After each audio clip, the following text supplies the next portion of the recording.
Video डाली और एक भाई ने कमेंट किया कि महिला सीट आ रही है। तो भाई देखा आप लोगों ने, मतलब प्रधान बनने के लिए भी ना शादी जरूरी है। जिसकी शादी होगी तो अपनी बीवी को तो उठाएगा, लेकिन यहाँ तो शादी नहीं हो रखी। जल्दी से तुम लड़की ढूंढ लो एक मेरे लिए।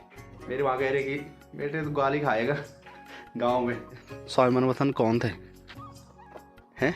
अरे जो तुम्हें नहलाते थे यार। सड़क तुम अब आई वो गांव, जब गांव के गांव खाली हो गए। कि इस पूरे क्षेत्र में हमारे यहाँ सबसे पहले पानी, सड़क और बिजली आई। भाई सबसे पहले आप सभी को मेरा प्यार भरा नमस्कार। कैसे हो आप सब? आशा उम्मीद करता हूँ कि आप सभी अच्छे होंगे और मैं भी अच्छा हूँ, माँ चंद्रवन्नी बाबा केदार के आशीर्वाद से। और दोस्तों, मेरा नाम है सूरज बिष्ट और आप लोगों का स्वागत है देवभूमि उत्तराखंड के माँ चंद्रवन्नी के चरणों में बसा खूबसूरत से गाँव जुराना के ब्लॉग में। तो मॉर्निंग से अपने ब्लॉग की शुरुआत कर रहा हूँ मैं एक नई सुबह के साथ। अब शुरुआत तो आप लोगों को पता ही कि शुरुआत क्या हो रही थी इससे पहले के ब्लॉग में। तो तब तक मैंने वो वीडियो डाली और एक भाई ने कमेंट किया कि महिला सीट आ रही है। तो भाई देखा आप लोगों ने, मतलब प्रधान बनने के लिए भी ना शादी ज़रूरी है। जिसकी शादी होगी तो अपनी बीवी को तो उठाएगा, लेकिन यहाँ तो शादी नहीं हो रखी। जल्दी से तुम लड़की ढूंढ लो एक मेरे लिए, जिसे मैं प्रधानी बना सकूँ। एकमात्र प्रधान बनने का सपना था, वो सपना भी अब नज़रों से हटने वाला लगता है। चलिए जी, सर्दियों का टाइम है और पहुंच चुके हैं रजाई गद्दे बनाने वाले गांव में। तो पहुंच चुका हूं मैं माँ चंद्रवन्नी पार्किंग में अपने शॉप में। और आप लोगों को बता दूं मैं कि इस पूरे क्षेत्र में हमारे यहाँ सबसे पहले पानी, सड़क और बिजली आई। भाई पूरे इस क्षेत्र में कहीं भी बिजली नहीं थी टीरी के सिवा। और उसके बाद सीधे वहाँ से जो लाइन बिछी थी वो सीधे माँ चंद्रवन्नी मंदिर और हमारे गांव जुराना के लिए।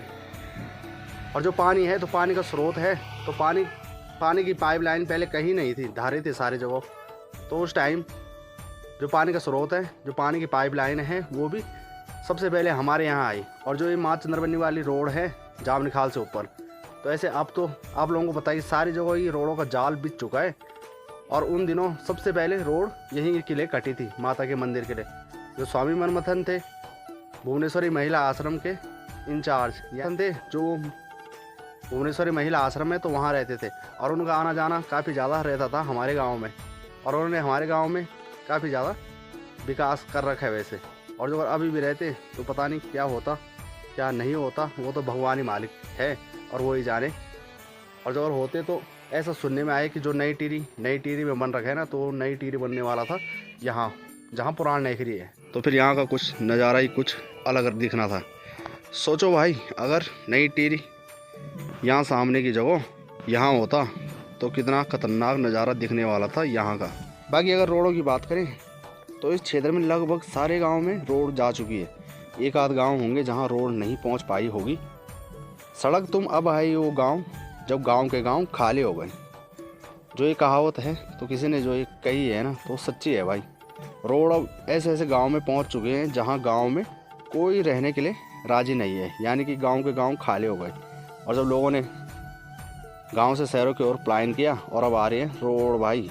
तो ये गाड़ियाँ आ रखी है शादी की, यानी कि जो झल्ड बारात आई ना, तो झल्ड गाँव में लड़की की शादी थी, तो ये बारात पहुँची है जौनपुर से।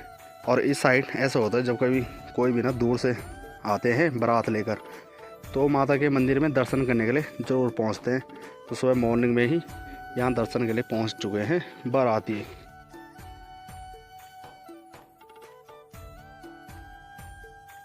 तो ये चाचा जी है।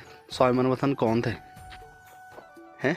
अरे जो तुम्हें नहलाते थे यार, हेलो, जो तुम्हें नहलाते थे, कौन नहलाता था तुम्हें बचपन में हैं? धारे के नीचे, जुराना के धारे के नीचे हैं, जोगी था। तो उन्हीं का नाम तो था स्वामी मनमथन। याद है तुम्हें हैं? कितने साल के थे तुम उस टाइम? 10 साल। मतलब संडे के दिन वो पहुंच जाते थे जुराना बच्चों को नहलाने के लिए। नहला रखे बहुत बार कि 1-2 बार?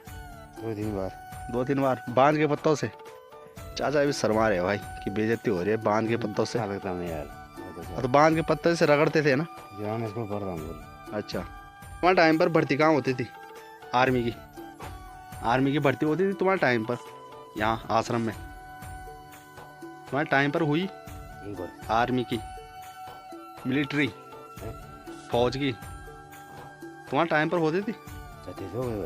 अच्छा, यही आश्रम में भाई साहब। तो भुवनेश्वरी महिला आश्रम है ना, जो ये वाली पहाड़ी इसी के पल्ले साइड है। और पहले के टाइम पर ना जब कोई फौज में भर्ती होता था ना तो यहीं पर होती थी उसकी ट्रेनिंग, रेस वगैरह, और तब जाते थे सीधे ट्रेनिंग में। और ये चाचा दुनिया को बेवकूफ़ बनाते हैं भाई, जो कि कह रहे थे कि मुझे पता नहीं कि स्वामी मनमथन कौन है। इनको सबसे ज़्यादा नहला रखा है उनका, बांज के पत्तों से रगड़ रगड़ के। और ये ऐसा करते थे जैसे नहा रहे हैं ना, तो नहाने के बाद ये इन पर जैसे चमक आ जाती थी तो फिर मिट्टी में पूरे कपड़े ख़राब, कहते थे कि ले मुझे नहला है। क्या बोलते थे तुम? बोल तो लो। मैं कुछ नहीं बोलता, पकड़े ही आंदा बहुत। हम छोटे थे यार, क्या बोलता हूँ ना तुम क्या कहते थे जैसे नहलाते थे उसके बाद? जैसे तुम अपने चौक में जाते थे तब क्या कहते थे तुम? मुझे पकड़े ना। हाँ, पकड़े आंदा, छोटे थे ना। दर्द होता था बांज के पत्तों से। मेरे गांव में ना शाम के 4 बजे के बाद इतनी ज़्यादा ठंड है भाई ना, चाहे धूप भी हो तब भी ठंडी है। और बाकी हमारे यहाँ से नज़र आता है ये हिमालय पर्वत की चोटी, ये सामने वाली। बाकी जो माँ चंद्रवनी मंदिर के पीछे वाली हैं बर्फ़बारी वाली चोटियाँ, तो उस साइड काफ़ी ज़्यादा बर्फ़बारी दिखती है। और यहाँ से ये वाली चोटी दिखती है। और थोड़ी देर पहले आप लोगों को बता रहा था मैं कि स्वामी मनमथन जी यहाँ काफ़ी ज़्यादा रहते थे, तो उनका आना जाना और गांव के लोगों से काफ़ी ज़्यादा लगाव था। तो सारे स्कूली बच्चे होते ना छोटे छोटे, तो सबको नहलाते थे गांव के धारे में। और यही वो गांव है जिस गांव में सबसे पहले लाइट आई थी। ये देखो बिल्ली को भी ठंड लग रही है भाई। और इससे पहले के ब्लॉग में आप लोगों ने देखा कि मैं कह रहा था कि प्रधान के लिए उठ रहा हूँ, तो मेरी माँ तो चपट मना कर रही है, पट गए। मेरी माँ कह रही है कि बेटे तो गाली खाएगा। गाँव में होता ही है ना, अक्सर हमने देखा है, जो अगर हमारे गांव में कोई सही प्रधान भी होगा ना और जो वो काम काज भी करेगा तब भी गाली खाएगा, नहीं भी करेगा तब भी गाली खाएगा। और सारी जगह ही होता है। तो मेरी माँ कह रही कि ना, मैंने कहा कि ठीक है, गाली नहीं खानी है भाई। लोग जितना इज्जत दे रहे हैं उतनी इज्जत ही बहुत है अपने लिए। ज़्यादा इज्जत के चक्कर में फिर नीचे ही डालना पड़ता है। और देखा मैंने, जैसे मैंने ब्लॉग बनाया ना, तो ब्लॉग में मैं सोच रहा था कि गांव वालों के, ग्राम सभा वालों के कमेंट आएंगे कि हाँ सबसे मेन होता है सपोर्ट, कमेंट ही है। लेकिन ऐसा कुछ नहीं आई। 1-2 भाइयों का कमेंट आया, तो उन भाइयों का शुक्र अदा करूँगा मैं दिल से, जिन्होंने कहा कि हाँ। और मेरी माँ है, तो मेरी माँ गांव में रही 10 साल पंच रही है। तुम क्या तुमने एक्सपीरियंस लिया लोगों से? ना एक्सपीरियंस मतलब क्या महसूस किया तुमने 10 साल तक? महसूस के करे काम करे ढंग से। हाँ 2 बार। हाँ, लोगों की क्या सुनी? लोगों तो लास्ट में तो लोग बोल दे रहा ना, अच्छा काम करें, सबका पैसा है वो आज निरान था ना, अब तो वो ना आज रेन वाणी केवल मुँह ऑनलाइन। हाँ, तो वो तो वो नहीं था ना।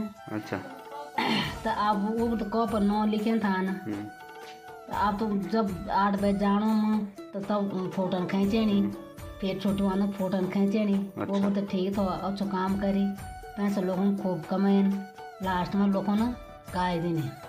तो ये प्रधान उससे भी कॉल तो गाली है, अब वो भी कॉल तो गाली ता जब बड़े जो रोटी बड़े खाना लगी भाई। अच्छा के का पानी झंझट में ये रोटी अच्छा, जब हमारे गाय सुनी है ना तो के का पाना हमने दूंगा, ये दूंगा नहीं पाना करी बोली कहीं।